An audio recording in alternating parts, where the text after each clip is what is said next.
When one of his trucks drives off, Mustafa Toumcu feels a bit hopeful again. The trucking company owner used to do good business in neighboring Syria.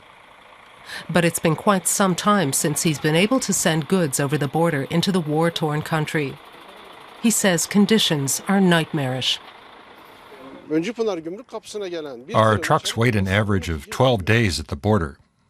Then they're allowed to proceed to a transshipment point where the freight is loaded onto a Syrian truck.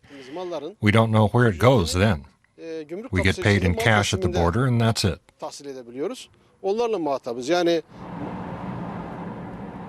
Turkish authorities don't seem to care who ends up getting the freight. Officially, Ankara denies that here at Unjipinar, one of the few Turkish-Syrian border crossings that are still open, shipments intended for the Islamic State militants are passing through. Syrian traders transfer bales of cloth from one truck to another in front of the gates of the border crossing. They don't want to be filmed or answer questions. They say that might upset their employers. But nearby, the recipient of the goods is written in big letters on the sacks, a certain Ahmad in Raqqa, the center of the IS-controlled area. And a Syrian truck driver tells us that most of the freight here does go to the regions under IS control. He says he took cement to Raqqa. It was ordered and picked up by middlemen. He never saw the client.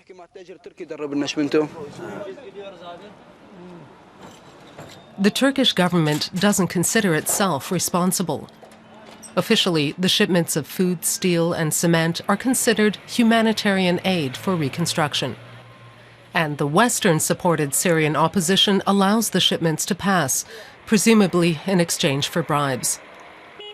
According to the Turkish government, goods worth some €1 billion were shipped to Syria in the first 9 months of this year.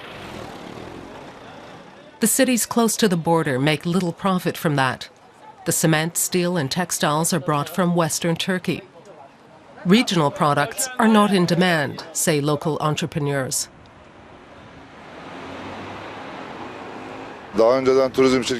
We made our living from tourism and a bit of border trading with Syria, but that's stopped completely. Then there are the 130,000 Syrian refugees in our little town alone. That's as many as the entire European Union has taken in.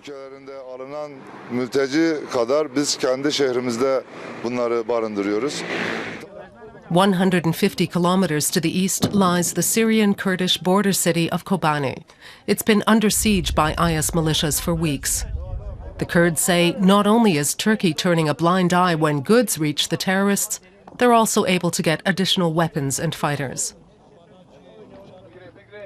A Kurdish-affiliated television station managed to shoot footage of a group of armed men crossing the border without being stopped.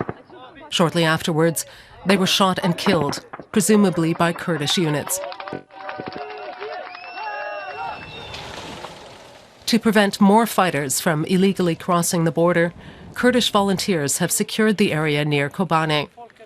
For weeks, hundreds of self-appointed guards have been holed up in border villages.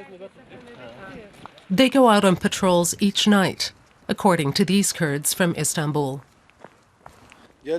When we catch somebody crossing the border, we hand them over to the authorities, but the police here are not to be trusted.